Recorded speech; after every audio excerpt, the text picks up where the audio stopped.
એ કે વ્રજમાં બેબી આ ચોબાનું આપણા ગોર હોય ને ચકાચક હો જાય લાડવા, અને એ તો અંદર એટલા સૂકા મેવા ને ઘી ને તમારે ત્રેવડ ને તમે આખો એ લોકો જ પચાવી શકે કે. અને આ બિચારા ગરીબો હોય ને એ ઓલી રાબડી રાબ, એટલે કે આપણે બધા પુષ્ટિ માર્ગ વાળા કેવા ચકાચક, તો બધાને આપણા ઉપર એવું થાય કે આ લોકોને રાખો દે ફાફડા ને જલેબી ને ઢાળો ને જાળી વાળો ને આંકડવાનું ને રસવાળી સામગ્રીનું. હવે ગુસાઈજી કાશી પધાર્યા હતા. જો નામમાં ભૂલ હોય ને મારી છે, પણ ગુસાઈજીની વાત છે મને ખબર. હવે કાશી કે બીજે ક્યાંય, તો ત્યાં કાશી સંધ્યા વદન કરવા વિજય થતા હતા. તો ત્યાં એક સાધુ મહારાજ હતા. એ કે હારાવા પુષ્ટિ માર્ગી વાળા મહારાજ એમ કેવા જલસા, આમના ઉપર હીરા ને મોતી ને માણેક ને, આપણે તો શ્રીજી બાવા એટલા માળાથી રેવા શ્રીંગાર કરે, એક અંગ ખાલી ન હોય. પુષ્ટિ માર્ગમાં ભાવે છે કે આટલા બધા શ્રીંગાર હોય, ઠાકોરજીનું શ્રી અંગ ઢકાઈ જાય એટલે કોઈની નજર ન પડે. આની ભાવના મેં કીધેલી છે 2-3 મહિના પહેલા, એટલે અત્યારે નથી કહેતી. અને ગુસાઈજી ભેગો રસાલો એટલો, હાથી ને ઘોડા ને પાલખી ને રથ ને તમે જુઓ તો એટલી સામગ્રી ને, પોતે એટલા કાનમાં કુંડળ ને ગળામાં માળાજી ને હાથમાં કંકણ ને તિલક ને ભાલ એવું સોહે, સાક્ષાત પૂર્ણ પુરુષોત્તમ ચંદ્રાવલીજી સ્વરૂપ ને આમ પેલો ઉપરનો તો આ બાંધણીનો ને તમે આમ એમનું સ્વરૂપ જુઓ ને તન્મય થઈ જાય. તો ઓલા જે સાધુ મહારાજ હતા એ ગંગા કિનારે સ્નાન કરીને બહાર આવ્યા, અને ગુસાઈજી ત્યાં આવ્યા ગંગા કિનારે ને હસ્તમાં પેલું લઈને કાંઈ આરતી બારતી. ઓલા સાધુ મહારાજ બીજાને કહેતે, એ કે મહારાજ થાવ પુષ્ટિ માર્ગ ના થાવ, ખાઓ પીવો જલસા કરો, અને આ જો હીરા આ તો રાજા રજવાડા લાંબા થઈને બધું સમર્પણ કરી દે કે. ગુસાઈજી મનમાં હૈસા. હવે સાધુ મહારાજ પાસે લંગોટ અને એક ઓલું શું કહેવાય કમંડ. ગુસાઈજીએ કહ્યું તમારી વાત તો સાચી હો, મહારાજ થાવ તો પુષ્ટિ માર્ગ ના થાવ. એક કામ કરો મહારાજ, એ કે આ તમારા ઉપર તો જો આમ થોપીને બધું ધારણ કર્યું છે કે આની કિંમત કેટલી? ગુસાઈજી કે આ બધું તમે કયો તો દાન કરી દો. ઓલા સાધુ મહારાજને મસ્કરી લાગી. હા, એ જમાનામાં લાખો રૂપિયા કોઈ કરતું હશે?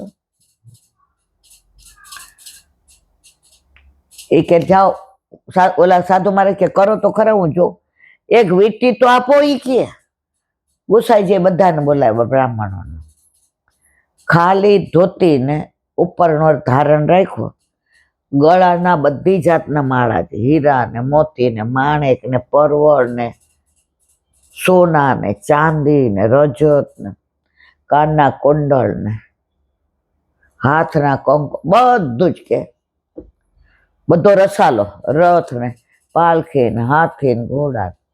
ગુસાઈજી ફક્ત ને ફક્ત એક ધોતી અને ઉપર કે મહારાજ મેં બધું દાન કરી દીધું, હવે આ તમારે કમંડળ લાવો.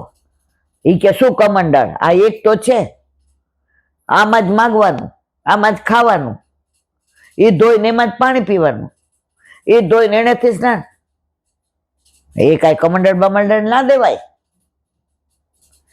ગુસાઈજી કે અમે આ બધું ધારણ કરીએ છીએ ને એ સામનેજીના ભાવથી, પણ અમારી આસક્તિ એમાં નથી. આજે આટલું બધું દેતા તમે મારા મોઢા પર ભાવ ક્યાંય ફર્યો? મને એમ થયું કે આટલું બધું દઈ દેવાય.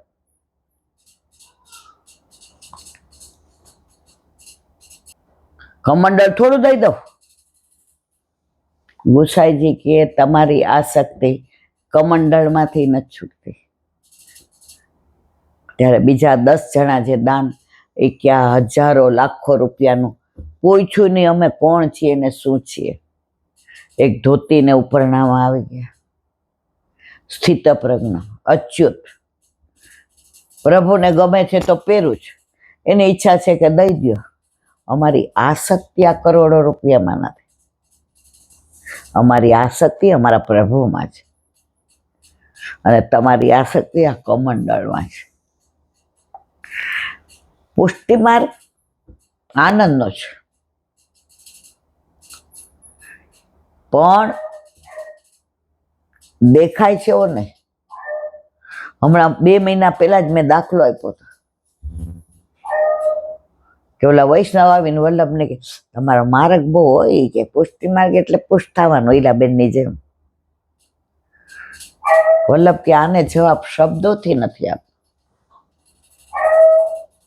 ત્યારે મેં લંબાણથી કીધું હતું એટલે અત્યારે નહીં કહું, ખાલી 2 જ વાક્ય. અંદર કે ભાઈને આપો, ઢાળો આપો પ્રસાદનો. હવે પહેલા તો લોકોમાં પચાવવાની શક્તિ હતી. આટલા મોટા મોટા ચોસલા અમે જોયા છે અન્નકૂટમાં. પેલા 56 ભોગે આટલા નહોતા થતા, ભાગ્યે જ ક્યાંય હોય. અને 56 ભોગ હોય તો આમ ઉત્સવ હોય ને એમ બધા ગાડા કરીને ને ભેગા થઈને જાતા, અને રસ્તામાં તમે જુઓ તો ગીત ગાઈને જે મનોરથ કરે ને રસ્તામાં ઊભા રહીએ ને રાસ ગરબા, આ બધું અમે કરેલું જોયેલું છે. તો અરે આ તો જો કે આને ઢાળો પ્રસાદ ન આપો. તો કહું છું ને પેલા તો આટલા મોટા અને આટલા આમ આપણે દર્શન કરીએ ને તો આપણે એમ થામ એક દીધો મહારાજ કેવું પડે હોય એ કે બીજો આપો. 3-4 દબાવ્યા. પેલા માણસો ખાતા હતા એટલું અમે જોયા છે. લાડવા તો દબી દબીને ખાય. હવે કે ઓલો જવાબ નો આપ્યો કે તમારે પુષ્ટિમાં, એ કાલે વાત. ઘરે ગયા, બીજે દી આવીને કે મહારાજ પુષ્ટિ માર્ગ કે ઢાળો ખાવો બહુ સારો પણ પચાવો અઘરો, આખી રાત કે શેરણ્યો. વલ્લભ કે પુષ્ટિ માર્ગ દેખાય છે બધું બરાબર, પણ પચાવે કોક વિરલો છે. પદ્મનામદાસ જેવા લાગે બધા નામ. આહા હા, અહીંયા તો વૈભવ ને અહીંયા પૈસો ને આ બધું, પણ પુષ્ટિ માર્ગને પચાવો અઘરો છે. અને ગુસાઈજી જેવા ચાલવા માંડ્યા અને રાજાને ખબર પડી ગુસાઈજી બધું દાન કર્યું, એનાથી અનેક ગણું રાજા લઈ આવ્યા. મહારાજ તમારા ત્યાગને ધન્યવાદ છે. વિઠ્ઠલનાથજી થયા નથી અને થવાના નથી. એમની આસક્તિ ક્યાંથી? નો લઈ આવો તોય ધોતીને ઉપાડવો તો છે જ. આને કહેવાય આજે આ બધા વૈભવ કેટલો બધો તમારે ત્યાં. પુષ્ટિ માર્ગમાં એક રૂમમાં ભાડે રહેતા હોય ને એને ત્યાં ઠાકોરજી આરામથી બિરાજે છે, આનંદથી. અને અબજો રૂપિયા હોય ને એના ઘરે આનંદથી. આજે એક જણે વિડીયો મોકલો છે, અબજોપતિ માણસને ત્યાં હિંડોળા ચારે બાજુ હીરા મોતી માણેક ને તમે જુઓ તો આ બાજુ વલ્લભ ને આ બાજુ યમુનાજી ને ગોપીઓ નાન તેન. ઠાકોરજીને પહેરાવ્યું તો ઓલું મર્યાદા માર્ગનું, પુષ્ટિ માર્ગ નહોતો ત્યાં. પુષ્ટિ માર્ગ ન હોય ને ત્યાં આડંબર હોય. એ બધાને વિડિયા કરીને મોકલેના હશે. આપણે તો 2 પાપડની વચ્ચેને કીકીને સાચવીએ ને એમ ઠાકોરજીને સાચવવાના. આપણા ઠાકોરજી આપણા દર્શન માટે છે, દુનિયાના પ્રદર્શન માટે નથી. હજુ ઓલી છોકરી એ જ કહ્યું કે બધે આપણે સાવન ભાદો દર્શન કરવા જઈએ, કેટલી ધક્કા મૂકીને કેટલી લાઈન, આમ 2 મિનિટ કર્યું ના કર્યું, ચલો ચલો ચલો. મારા ઠાકોરજી 1 કલાક ઇલાંટે અને જે કીર્તન ગાયા, બહુછાર ને મેઘ ને વીજળી ને ચમકારા ને, અને હું ત્યાં જ્યાં રહું છું ત્યાં મોરે છે ને. અને તમને જ્યારે આવો ભાવ થાય ત્યારે પ્રભુ બધી વ્યવસ્થા કરી દે છે. એ નાની છે એનો ભાવ એવો કોમળ છે. આપણે પુશ કરાવ્યા 32 વર્ષ પહેલા, ત્યારે તમે પ્રેસે, આકાશ ભણે, સવારે 8 થી 1:30 વાગ્યા સુધી એકલી હું. અને એકલામાં મને પ્રભુએ જે આનંદ કર્યો છે. હવે સમૂહમાં કારણ જો આજે કોઈની દેખાદેખી ન કરાય. આને આમ કર્યું તું, હવે આપણને ખબર છે આને બિચારી નાના છોકરા વસ્તારી આપણે, હવે એવી હું અપેક્ષા રાખું કે તું આવું બધું, ના, એવું ના ચાલે. આપણે કીર્તન ગાઈને રાજી થાય, આપણે પુશ કરાવ્યા ત્યારે આપણે 25 વર્ષ મારા વાલાએ આપણા પર બહુ કૃપા કરી છે. હવે હું કીર્તન ગાઉં ને તેને કહું એને કે આજે ક્યાં છે, તો તમે આપણે ગેરે વંજાઈએ ને તો આ બાજુ માનગઢ, આ બાજુ દાનગઢ, આ બાજુ મોરકોટી, અને સીધા જઈએ ને તો 2 વપુ 1 પ્રાણનું મંદિર, એની સામે મોટો હિંડોળો જોયો છે તમે, કરવો વાળો. એ હિંડોળામાં મારા પ્રભુને કહું, આવો પધારો મારા વાલા વ્રજમાં. હું માર લાલો, હું ઝૂલાવું ને, શ્યામ ઝૂલે ડોળે ઝુલાવ્યા કરો, શ્યામ ઝૂલે હિંડોળે ઝૂલા, મારા શ્યામના શણગાર નિહાળ્યા કરો, મારા શ્યામના શણગાર નિહાળ્યા કરો, શ્યામ ઝૂલે હિંડોળે ઝુલાવ્યા. પુષ્ટિ માર્ગ. શબ્દો જ્યાં ઓછા પડે ને, ડિક્શનરીમાં જ્યાં શબ્દો પૂરા થાય ત્યાં પ્રભુના શોભાના શબ્દોની શરૂઆત થાય. શોભા સલુણા શ્યામને તો જોને સખી, શોભા સલુણા શ્યામને, શોભા સલુણા શ્યામને તો જોને સખી, શોભા સલુણા. દયારામભાઈ, દયારામભાઈની ગરબી, દયારામભાઈના ચંદ્રાવલા, દયારામભાઈના ધોળ. તમે આખો દિવસ એમનું વાંચો ને એમનું સાંભળો ને, તમારો ભાવ વધે વધે ને વધે, એમાં કોઈ શંકાને સ્થાન નથી. તો પુષ્ટિ માર્ગ તો માહે પડા મહાસુખ માણે, દેખનહારા દાદે. પરમદી એક બેન આવે, મને કે આ 1.5 કલાક બોલો છો. મેં હું ક્યાં બોલું છું, તમે આ બધું શેમાંથી? મેં કીધું આ બધું જો હાલો અહીંયા આવો બતાવો. પછી આ રૂમમાં લમે સામે વલ્લભ છે ને, એના બેસું એટલે કહું, મારા વાલા ખાલી ચણો વાગે ગણો, બધું એમટી ખાલી છે. વલ્લભ કે કાંઈ વાંધો નહીં, આ વલ્લભ ભરે છે ને બોલે છે, મારું સામર્થ્ય નથી કે હું કાંઈ બોલી શકું. બોલો વલ્લભા ભાગવત ભગવાન કી જય. પૂજ્ય જીજીના યુગલ ચરણારવિંદમાં દંડવત પ્રણામ.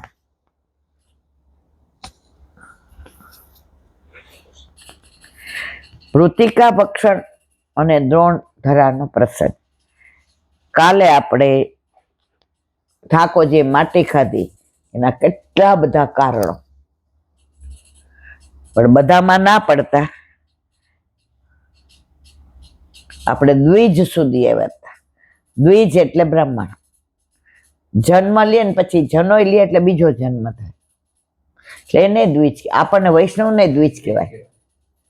આપણે બ્રહ્મ સંબંધ, તમે આ માર્ગમાં જો તમારા હાથ નહીં, કરોડો પેઢીમાં કોઈ વૈષ્ણવ નહીં, બરાબર. હવે મેરેજ કર્યા આપણા,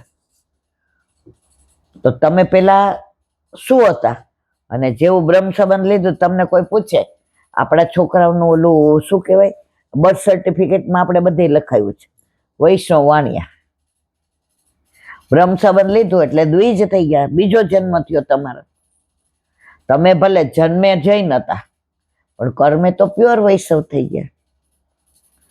આજે તમને કોઈ દી ધર્મ યાદ નહીં. કેમ? કારણ કે આ ગુરુદેવે જ્યારે આપણે મેરેજ કર્યા ત્યારે મેં કીધું હાલો આપણે દર્શન, ત્યારે કહ્યું ઇન્દુ તારા દ્વારા અમને ઉદ્ધાર, એટલે ત્યાંની આ લગ્ન કર્યા છે. આ જીવ આપણો હતો, કરોડો જન્મથી વિખૂટો પડેલો હતો. હવે પ્રભુથી એનો વિરહ સહન ન થયો તો તારી આ લગ્ન કર્યા, અને બ્રહ્મ સંબંધ આપ્યું છે એમના જ ધોતી ને એમના જ બંડી ને, અને તમારે વૈષ્ણવ બન્યા, આ દ્વિજ થયા. ઓલું પંખી હોય એ ઈંડું મૂકે, એમાંથી બચ્ચું આવે તો એ દ્વિજ થયું. આ દાંત એ દૂધિયા જાય ને મૂળ આવે એટલે એ દ્વિજ.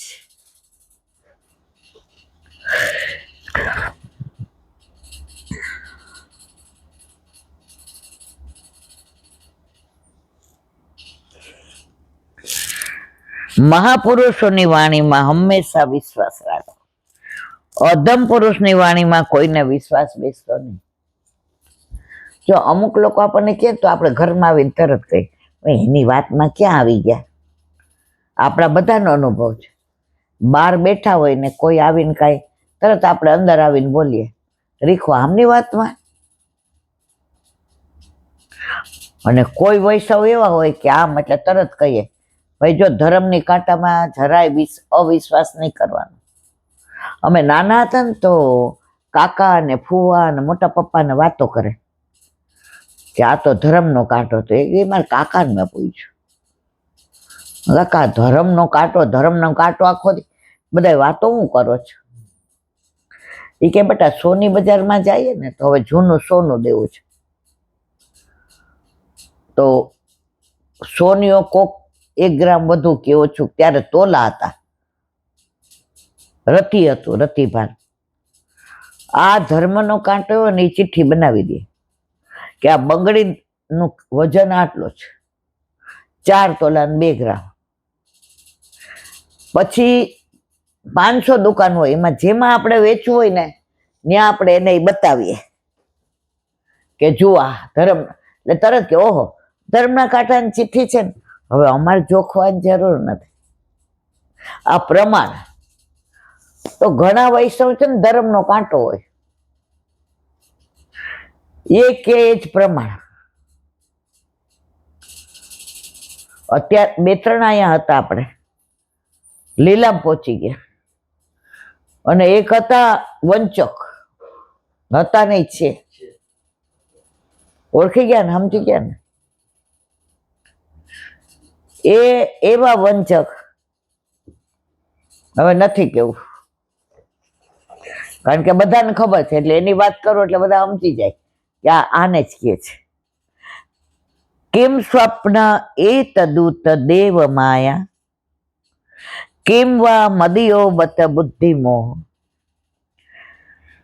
અથો અમુષ્યેવ મમા ભક્તસ્ય કસ્ય નૌત્પતિક આત્મયોગ. ભગવાનના મુખનું દર્શન કરતા જ જાણે યશોદાજીને ચક્કર આવી ગયા. મુખમાં માટી તો દેખાય નહીં, પરંતુ કરોડો બ્રહ્માંડના દર્શન થયા. એટલે જ બ્રહ્માંડ ઘાટ છે ને, બ્રહ્માંડ ઘાટ, બ્રહ્માંડ બિહારી કેવા યમુનાજી ભરપૂર હોય, આમ ત્યાં બેસવાનું કેવો આનંદ આવે. લહેર એક ઝૂલો ડાર્યો મેં તો યમુના કિનારે, એક ઝૂલો ડાર્યો મેં તો યમુના કિનારે, ઠંડી ઠંડી લહેરિયા રે શ્રાવણિયા મેરા ઝૂલના, ઠંડી ઠંડી લહેરિયા રે શ્રાવણિયા મેરા ઝૂલના, નૈની નૈની બૂંદિયા રે શ્રાવણિયા મેરા ઝૂલના. સત્યલોક સુધીના 7 લોકના દર્શન થયા. યશોદામાં એમાં વ્રજમંડળ પણ જોયું, પોતાનું સ્વરૂપ પણ જોયું. મુખારવિંદ ખુલ્લું કરી ભગવાન બતાવે છે, માડી જ્યારે હું કાળ પુરુષ બનું છું ત્યારે તમામ બ્રહ્માંડનો કોળિયો કરી જાઉં છું. જ્યારે હું પાલક પુરુષ બનું છું ત્યારે તમામ બ્રહ્માંડને મારી અંદર સ્થિર કરી દઉં છું. મારા જેવું ભક્ષણ કરનારો તને કોઈ નહીં મળે. કોઈ દાળ ભાત રોટલી શાક ખાય, પરંતુ હું તો દુનિયાના બધા જડ ચેતનનું ભક્ષણ કરી જાઉં છું. તમારે મારું આ કાળ સ્વરૂપ જોવું હોય તો જોઈ લ્યો. આવું જ કાળ રૂપ ભગવાન દ્વારકાધીશે અર્જુનને બતાવ્યું હતું. તેમણે કહ્યું, અર્જુન તું મારું આ વિરાટ સ્વરૂપ જોઈ લે. આપણે કુરુક્ષેત્ર ગયા હતા ને, બેઠક જે ભલે નાના જ પણ કેવા રડિયા હમણાં. આજે પણ કુરુક્ષેત્રમાં ત્યાં લાલ પેલું જળ ને આપણે ગયા હતા, અને એ જે કુરુક્ષેત્ર આખું બતાવે છે, બધા એકવાર જવા જેવું ને જોવા જેવું છે. આ બધું જુઓ, 50 વર્ષ થાય ને ત્યાં કરી લીધું. અત્યારે હવે થાકીને હમણાં ગયા કલકત્તા. તમે શું બોલ્યા? હવે ક્યારેય મારે નથી જવું. હવે વ્રજ સિવાય ક્યાંય જવાનું નામ નહીં લેતી. ઉમ્ર કોઈ નહીં છોડતી નથી. બધા એમ કે તમે આટલી ઉંમરે, પણ બાપા અમે એવા થાકી જાય છીએ. પણ કેવું કોને? કાનાને. કાનાના કાન સિવાય કોઈને કાંઈ કહેવાય નહીં. બધાના કાન કાચા, મારા કાનાના પાકા.